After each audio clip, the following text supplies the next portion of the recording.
Assalamualaikum warahmatullahi wabarakatuh. Waalaikumsalam warahmatullahi wabarakatuh. Oke, pada kesempatan pada siang hari ini kami akan mempresentasikan tentang new venture strategi dan real option.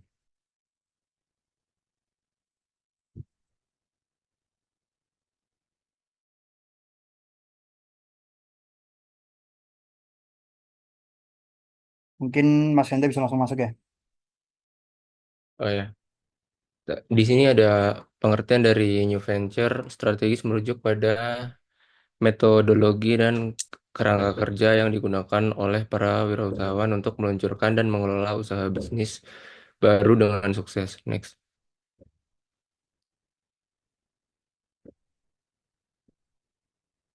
Nah, di sini ada elemen-elemen penting dari New Ventures tadi.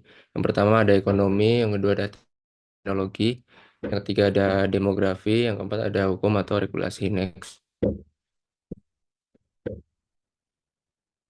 Saya akan menjelaskan langkah-langkah any new venture strategi. Yang pertama ada identifikasi peluang dan ide bisnis, analisis pasar dan kembangan ide bisnis berdasarkan tren dan kebutuhan yang belum terpenuhi.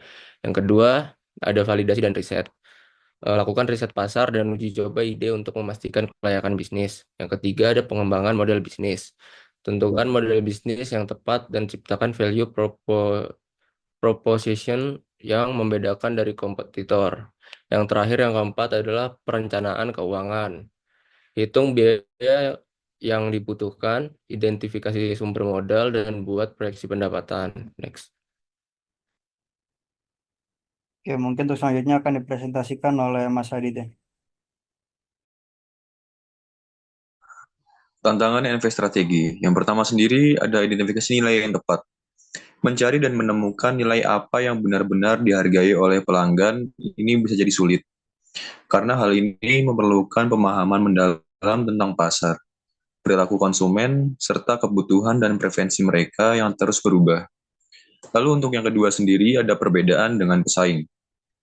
Menciptakan nilai unik yang berbeda dari pesaing itu juga merupakan tantangan pasar.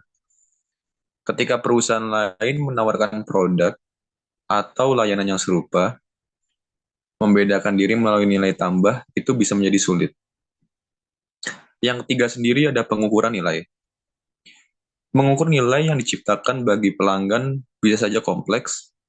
Nilai tidak selalu diukur dengan indikator finansial secara langsung, tetapi bisa juga dapat berupa pengalaman, kenyamanan maupun kualitas yang lebih baik.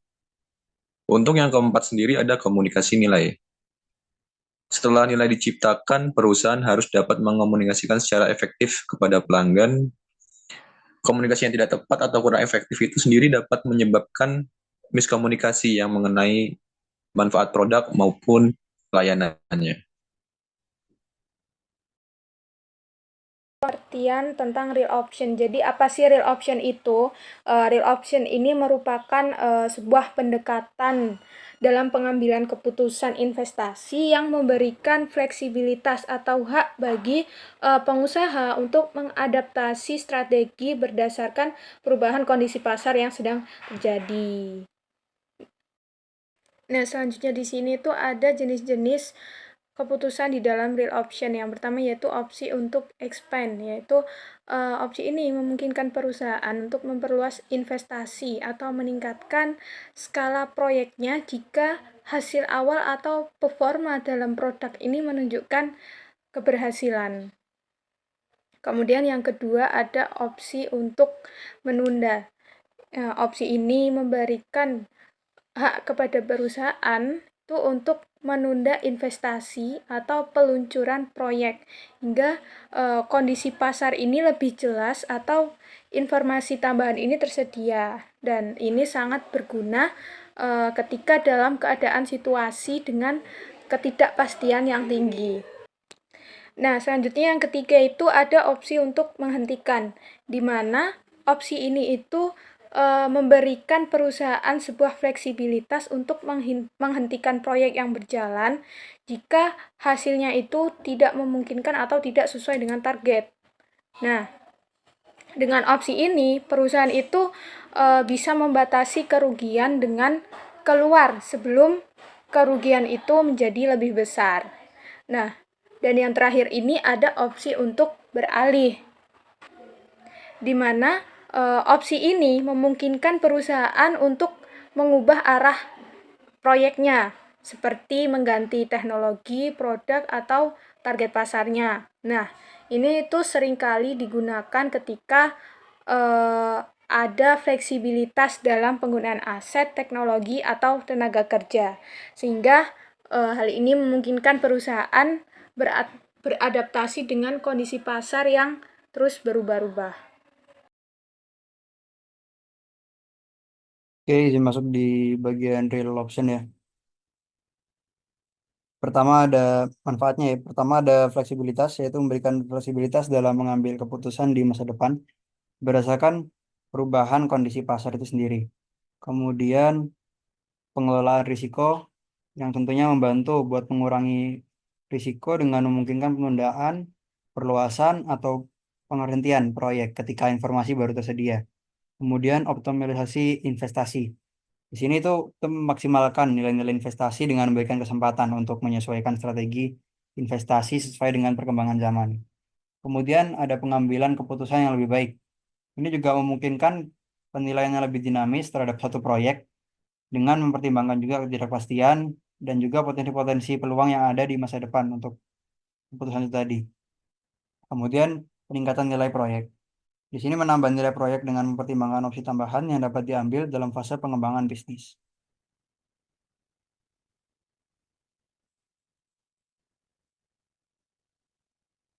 Kemudian pengaplikasian real option.